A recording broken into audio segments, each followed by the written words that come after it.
Many of us were horrified by some of the images that came out of Ferguson. We were horrified by seeing an unarmed man with his hands over his head being confronted by an armored personnel carrier.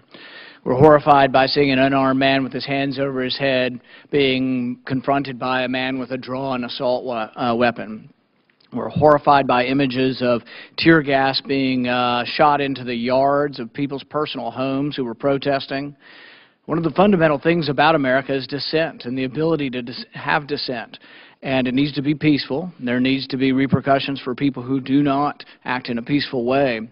But confronting protesters with armored personnel carriers is thoroughly un-American, and for 150 years we've had rules separating the military, keeping the military out of policing affairs. But you sort of obscure that separation if you allow the police to become the military. In FEMA's authorized equipment list, there's actually written descriptions for how the equipment should be used, and it says it's specifically not supposed to be used for riot suppression. Mr. Comoy, is that true, that it's not supposed to be used for riot suppression? And how do you plan on policing that, since the images show us clearly large pieces of equipment that were bought with your grants being used in that riot suppression? Senator Paul, that is protest suppression, rather. That is accurate. The categories of personal protective equipment that include helmets, ear and eye protection, ballistics, personal protective equipment, is a prohibition in the authorized equipment list that is not to be used for riot suppression. And what will you do about it?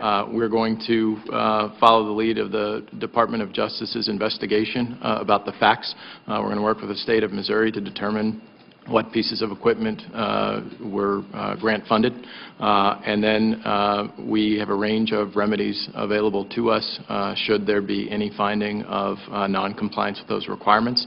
Those include everything from corrective action plans to ensure it doesn't happen again, recoupment of funds.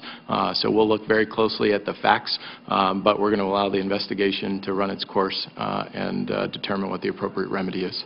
But it gets back to the whole question. If you're a police force anywhere in the country, from Dundee, Michigan of 3,900, which is MRAP, to 25 other cities under 25,000 that have MRAPs, they think these are for riot suppression. Well, I don't even know what they think they're for in a city of 3,900 people, but many of the police forces actually think that this is what the equipment would be good for, is riot suppression in a big city, in an urban area, and you're specifically instructed that it's not for that.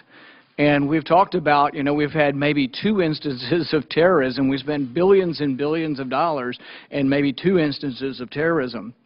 So I think really by supplying all of this free equipment, much of which is just frankly inappropriate and really shouldn't be on anybody's list of authorized equipment.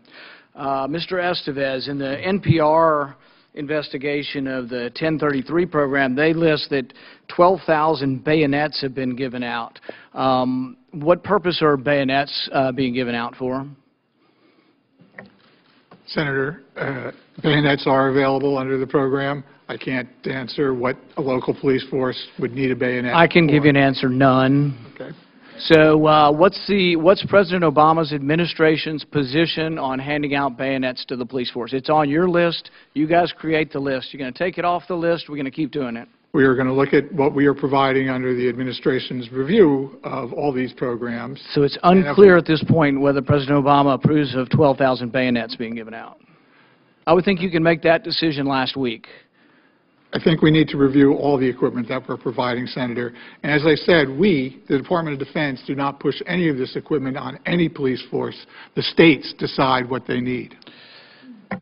My understanding is that you have the ability to decide what equipment is given out and what equipment is not given out. If you decided tomorrow, if President Obama decided tomorrow that mine-resistant ambush protection 20-ton vehicles are not appropriate for cities in the United States, he could decide tomorrow to take it off the list. You could decide this tomorrow.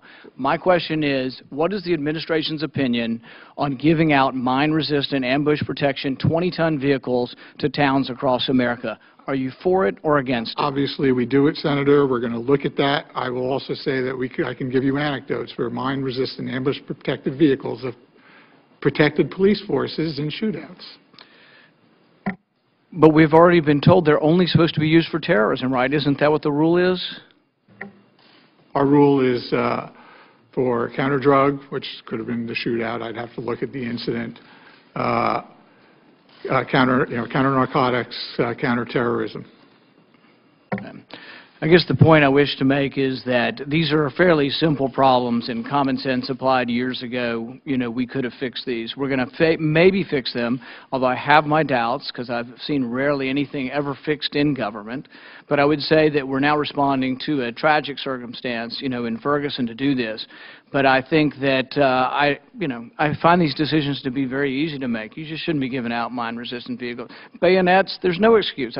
I don't understand why we have to get together and have a study for months to decide bayonets are inappropriate to be giving out. I can't imagine any use for a bayonet in an urban setting. So really, it's gotten out of control, and this has largely been something that the militarization of police is something that has gotten so far out of control, and we've allowed it to descend along with not a great protection of our civil liberties as well. So we say we're going to do this. It's okay if it's for drugs. Well, look at the instances of what have happened in recent times. The instance in Georgia just a couple of months ago of an infant in a crib getting a percussion grenade thrown in through a window in a no-knock raid. Turns out the infant obviously wasn't involved in the drug trade, but neither was even the infant's family. Happened to be in the wrong place at the wrong time. No one's even been indicted on this. So really, this is crazy out of control, and giving military equipment, and with the breakdown of the whole idea of due process, of no-knock raids and not having judges issue warrants anymore, you can see how this gets out of control, and people are very, very concerned with what is going on here. And I see the response so far to be lackluster, and I hope you will do a more complete job in trying to fix this. Thank you.